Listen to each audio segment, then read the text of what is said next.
filled with our laughter, our joy, and our pain, with the parts that are ugly and hurtful, not to harm us, but to share the light into someone else's darkness, for it is to uplift and encourage and motivate the people that we may touch along this journey called life, with the mention of our victories and our triumph, for it says that we have overcame him by the blood of the Lamb and by the word of our testimonies.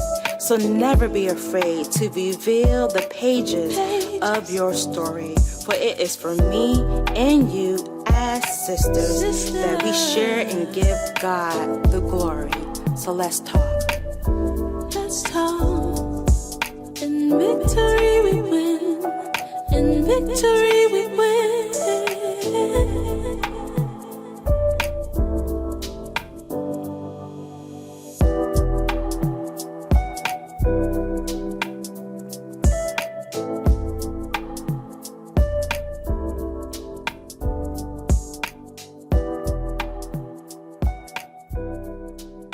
Hey guys, it's your girl Latoya Renee, and you're tuning into season 2 of Sister Can We Talk.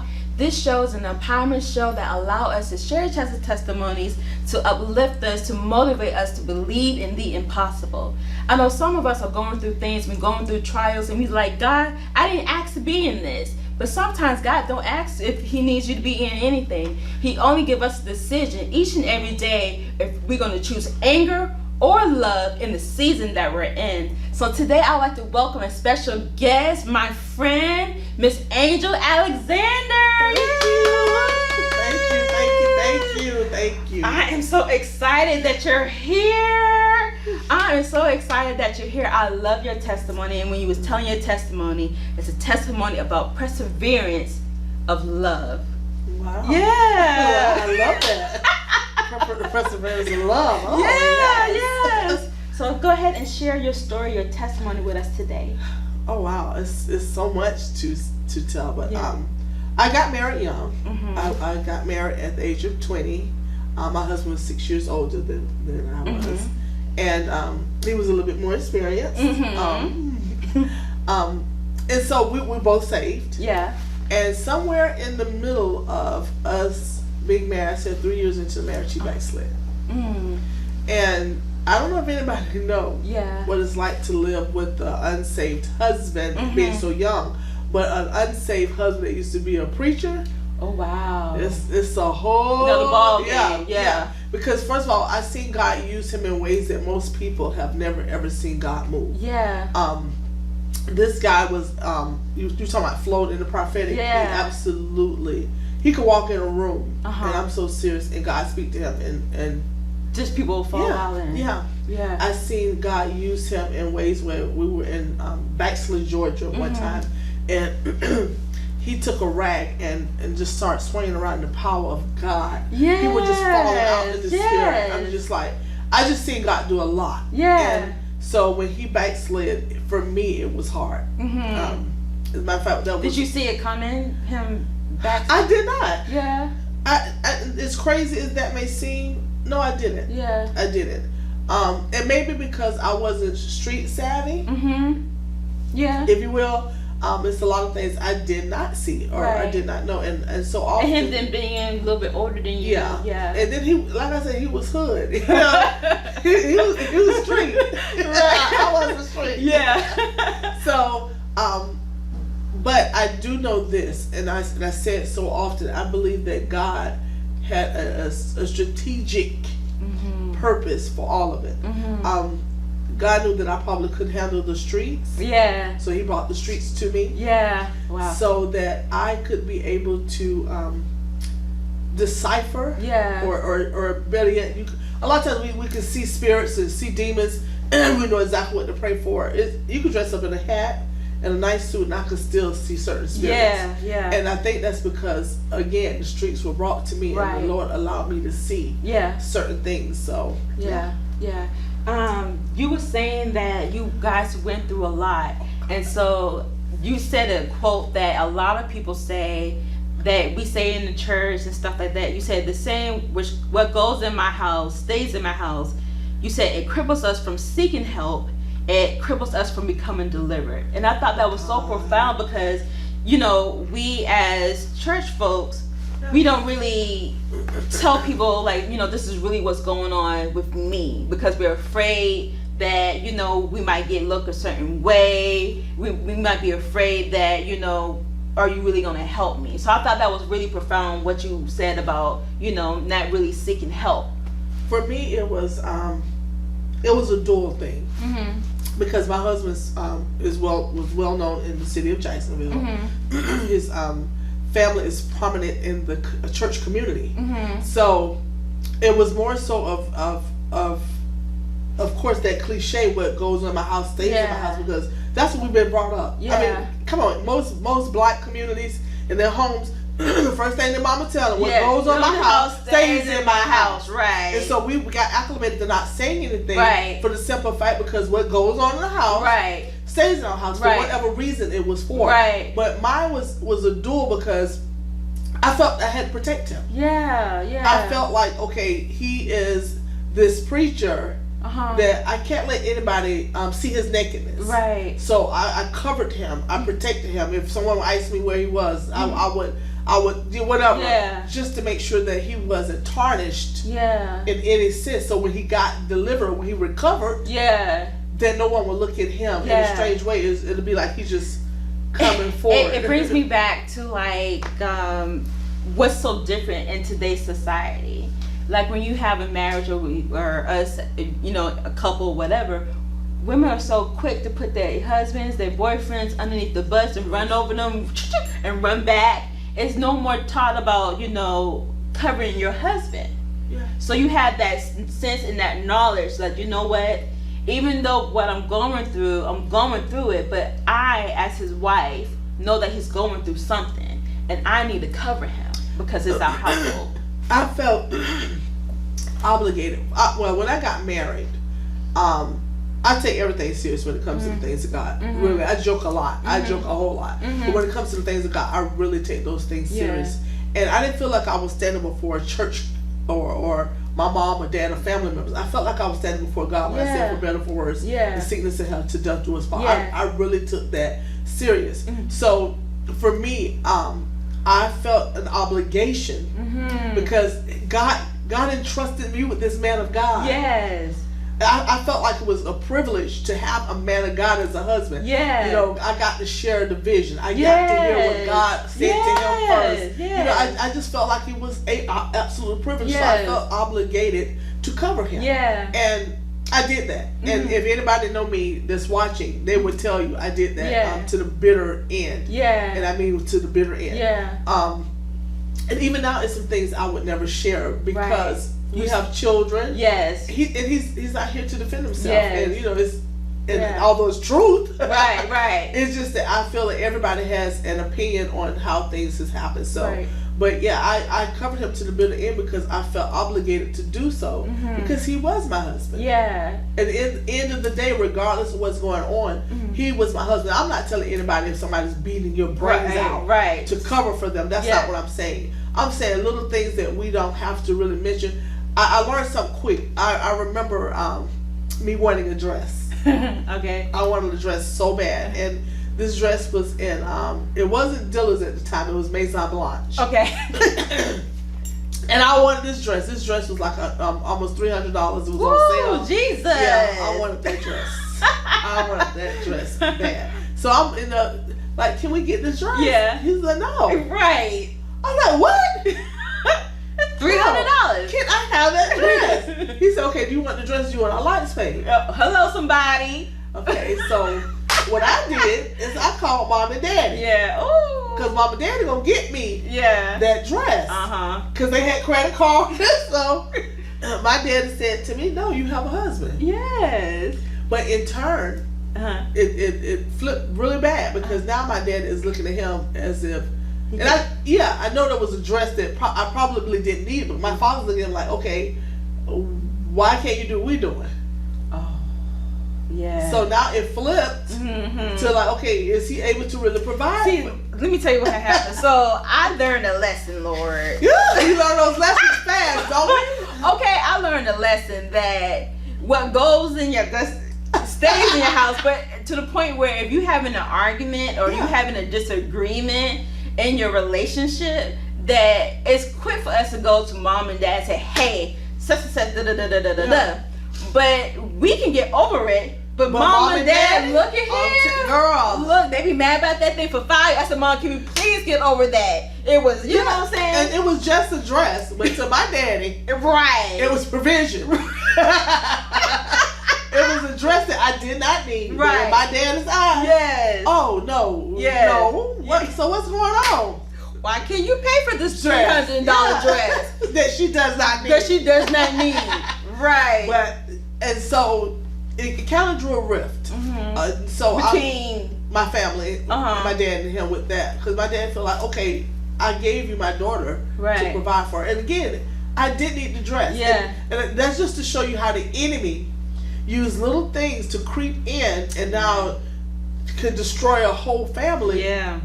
And so I learned quickly in that sense that some things you just need to be quiet about. Yeah. I mean, if me and him having a disagreement, my mom doesn't need to know. Yes. My dad doesn't need to know. Because guess what? Husbands and wives are going to always have a disagreement. And we'll make up. But then everybody else looking at him cross-eyed. Yeah. When he hit steps to the room. Yeah. Look, what's wrong with y'all? Everybody get quiet. And you already know he's the one. Yeah. We did not invite him to the family reunion. Woo! So, but God worked everything out. But it was a difficult journey. Yeah. I was gonna ask you, was there a time where you guys broke up or? Yes, it was. Yeah. It was. Yeah. It was a time when I said, "Okay, God, enough was enough. Is enough. Yeah. Enough is enough." And that was a pivotal point in my life. It actually it shifted everything in my life to this day. How so? I left. Uh-huh. I left, and it was more so a hiding out type thing. And I remember going to my mom's house. It was May of 1997, and I was actually sleeping on the floor with me and my 3 babies. Okay. And I cried all night long. I cried all night long. And I was like, okay, God, if you love me like you say you love me, I need you to do something. And in the middle of me praying and crying, I heard God say manpower. I didn't know what a manpower was. So I was like, oh, manpower. So I called my sister's, he's her husband, but he was her boyfriend at the time. And I called him and I said, well, do you know what manpower is? So he says, manpower is a temporary agency. I said, a temporary agency? Right. I'm like all confused now. Yeah. You telling me manpower, you're not telling me what manpower is? Right. So I asked him, I said, well, can you take me there? He took me there, and I walked in the door, and there was a young lady. I don't know if am I able to call her name. It's up to you. There was a young lady that was actually working there at the time, and I heard her on the phone like, I don't have anybody to go to the north side. Yeah. And I said, I'll go. Yeah. I hadn't even met her. She didn't know my name. I didn't know her name. You don't know what this is. Yeah, I don't know. I could have been walking into the Yeah. I said, I'll go. And she said, hold on. And she put it's like, what's your name? What's your name? And I told her my name, and she told me her name. And nice to meet you. Now, you sure you want to go to the north side? Yeah. I said, I'll go. Yeah. I'll go.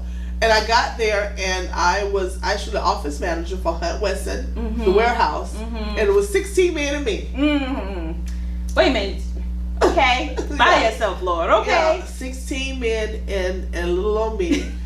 And it was a pivotal point in my life, and I left. I got a job that I had not worked in years. At this time I hadn't worked in years. Yeah. Got a job, got a place, and lo and behold, here's somebody walking us back into my life. Your husband. My husband. And you being who you are, you invited him back in. Well, I didn't just invite him back in.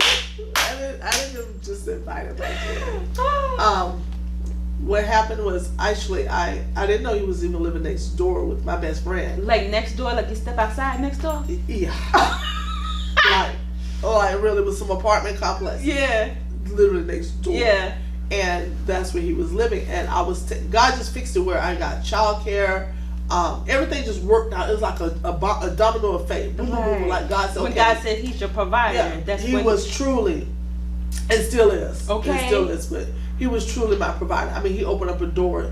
He swung up a window. Don't you love that? He flew up a garage, and I mean, he showed out. Yeah. I mean, like, he literally showed out. And so I saw him. I was taking the kids to daycare one day, childcare, and I saw him walking.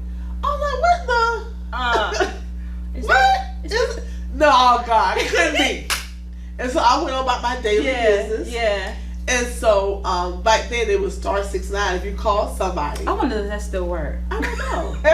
We have cell phones. So most people don't have a house phone. No. My mom does.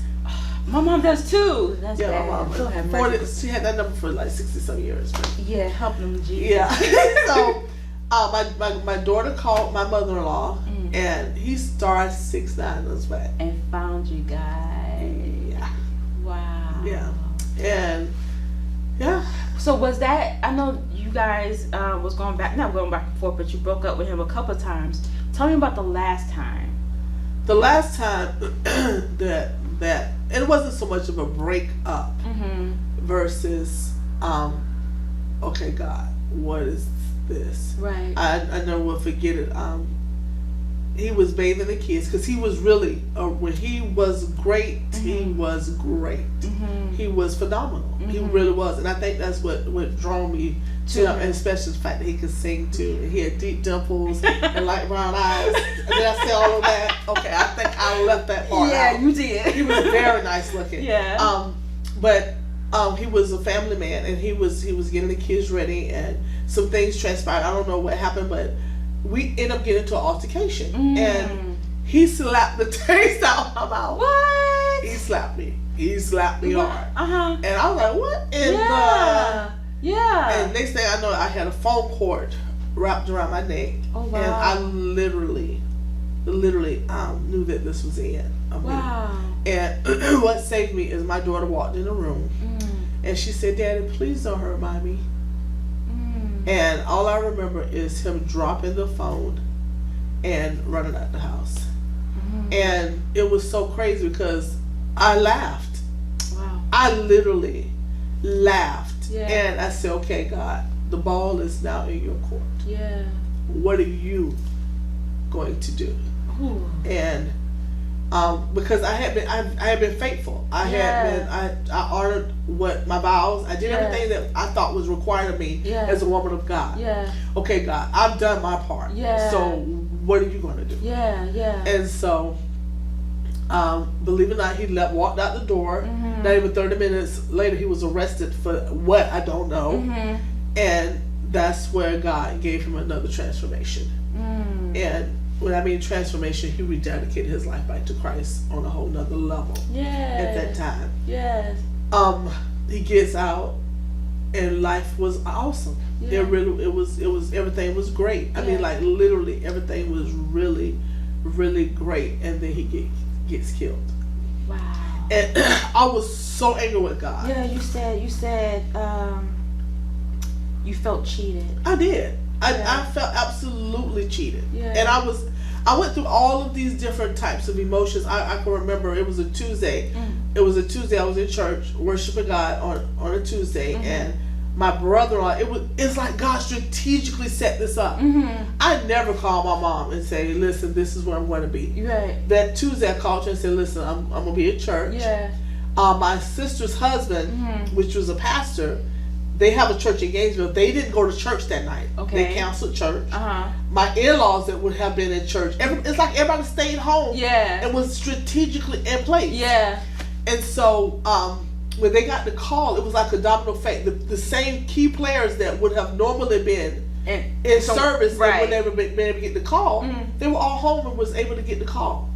And so my brother-in-law that was supposed to be in Gainesville walks through the church door and says that there has been an accident. I need to get there. Well, my first thought was my brother-in-law, my sister's husband coming to get me. It's my mom and dad. Yeah.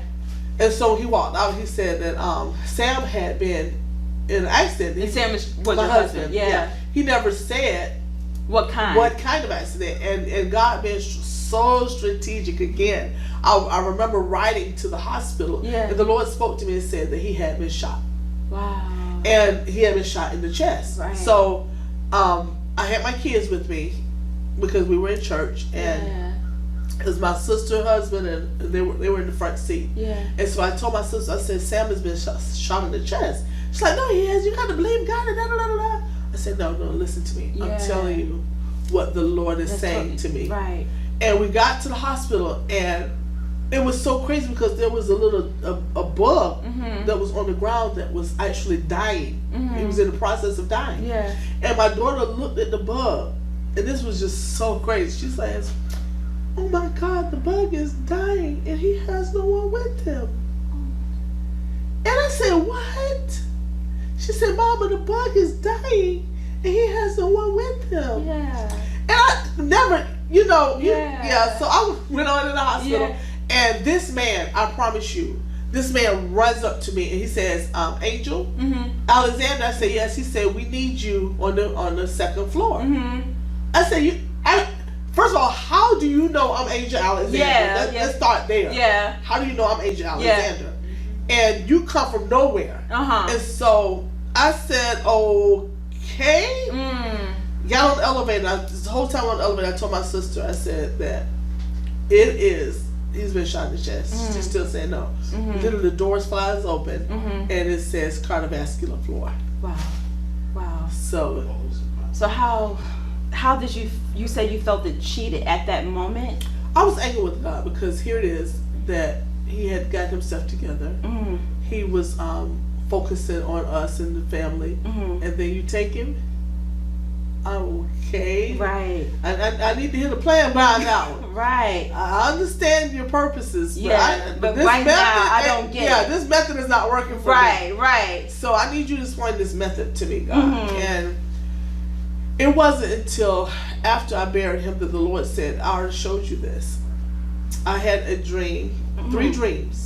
The first dream, someone went to shoot him, and I jumped in front of him. The second time, it was the same thing. They went to harm him. I jumped in. The third time, I wasn't there to protect him. And I saw him, and I looked at him, and he was laying on the ground in a hospital gown. The second time, I'm sorry, in Nike sweatsuit, black and white. The second time I saw him was in a hospital gown, and the third time he was the paramedics was actually picking him up, putting him on the gurney. And he was in a white suit with a purple shirt. Well, he was murdered in a black and white sweatsuit. That was the first time I seen him that day. The second time I had seen him that day was in a hospital gown, and I buried him in a white suit with a purple shirt. Wow. And I did not realize it until it was all said and done. It's funny how God, knowing who we are, knowing what he puts inside of us, knowing how we operate, would tell us certain things so we don't get caught off guard. Yeah. I would love for you to speak to the ladies out there who are married or who has a fiance and is God-given, right? But their husband is either backsliding or something's going along spiritually. How would you talk to them and encourage them right now? Well, first of all, we have to know that it is God. That's the first thing. Yeah. Because a lot of times we marry our assignments. Say that again, Ms. Angel. We marry our assignments. And some people have just been put in our life as an assignment. And because we don't know how to decipher what's God and what's an assignment, we marry it. And it was only meant to be an assignment. Wow. You was only there to minister to him, not to marry him. And have children and all this other stuff. And so now we've taken our ministry and married it. And, God. And that's not what God intended. He had something else for us. But I would say to any woman that if you are married to a backslider or a saved man, me personally, I put my husband's clothes out every service. Every service, I lay his clothes out. And I would ask him, are you coming to church? He would tell me no. And the next service, I had something that was different for him. I literally changed outfits as in a faith, saying that this man is coming. One day, he's coming, and I don't want him to feel like I've cheated him. So I'll make sure I put out fresh underwear, fresh socks, a fresh shirt, just as a point of contact. Say, God, this is my seed today. I'm sowing this seed to say that my husband will be coming to church with me. And it worked. One day he walked through the church doors. He did. He yes. actually did. But I would encourage any woman, if God told you to stay, let's say that first. If God told you to stay, then you be the best wife you can. They already know they're on their way to hell. They already know the wages of sin is death. Yes. They already know that they're not there with God. It's our job to encourage, to push, to even pull if we have to. And I would tell any woman to encourage, speak life. We spoke death so much. Oh, you're not, you're this and you're that and you're that, and then we spill it off to our kids. Yeah. You just like you're good for nothing, daddy. Ooh, Jesus. No. Yes. Come on, we have to be women of God enough to say, listen, you coming out of this by the power and by the blood of Jesus. Yes. I remember you were saying that you actually did that. You were speaking the whatever, and he actually, what did he say back to you? I was, oh God. Woo, that was the craziest day ever. He was actually on the back porch, and I never see him do anything, but I wasn't stupid. Yeah. And so he had his hand like this, and smoke was coming from him. I was like, we know God not using you. The smoke, you got smoke coming from your back of your head. And I told him, I said, you on your way to hell with some gasoline drawers on and a match in your mouth. And he looked at me. He said, tell me something I don't know. He said, tell me how I'm going to preach again. Tell me how I'm going to prophesy again. Tell me how I'm going to lay hands on the sick and they're going to recover again. Tell me that. Yes. And I asked God that day, I said, Lord, allow me to see him like you see him. Yes. I don't want to look at him from the eyes of an angel, because as long as I see him out of these eyes, this is what I'm going to see. But if I see him like you see him, I don't care what it looks like. And God see us in our finished state. Come on, Jesus. You know, he don't see the process. He see us already finished. He see us already done. Come on, he see us already preaching. He see us already prophesying. That's what he sees. And that's what I needed to see. I needed to see him like God saw him. Come on. And I told him one day, I said, you know what? God loved you so much, he gave you me. He's like, what do you mean? I said, because everybody can't handle God's love in the spirit. So he gave you me. To love you. Unconditionally. Because you can handle the love God was showing you. So he gave you me to love on you. And I just think that we need to speak more life. Even and not just in our marriages, in our everyday living. There's so much doubt. You know, it's just so much doubt. We have enough going on around us. For us, I mean, we doubt each other, we doubt our family, it's just so much negativity that we really need to learn how to speak God's word. Come on, Jesus. He said, I'm healed. He said that by his stripes I'm healed. You know, I mean, he said he would keep us in perfect peace if we keep our minds stayed on him. Lord. It's just certain things that I believe that we should do as Christians that will open up a door for manifestations. Say that. And so I would just tell even in your children's life, I mean, speak life. I named my children Samaria, King, and Destiny for a reason. Samaria names me Strong Tower. King name speaks for itself. And Destiny means that she was predestined to be here. Come on, Jesus. And so when I call their names, I'm speaking life. I want them to know that you're a strong tower. You are a king. You are predestined to do what God has called you to do. So I just think that we need to change our vocabulary, change our vernacular. Girl, you done blessed me today, honey. Oh my God, speak life. Speak life not only to your husband or your wife, but speak life into your kids. Speak life into that co-worker. Speak life into that person on the street. You don't know what people are going through, what they're dealing with in their minds, what they're battling with within themselves. But that one touch, come on, Jesus, that one smile, that one hello, that one said, you know what, you can do this, will set them on a path to where God has for them to, go. So I'm just Miss Angel. I am so excited that you was here today to share your testimony. You really blessed me today. And you just looking all cute over there and everything, girl. Oh my God, sis, thank you so much. Thank you so much. Thank you for having me. It has been an awesome blessing and a privilege to be here today. Thank you. Thank you so much. Thank you. Well, guys, that was it.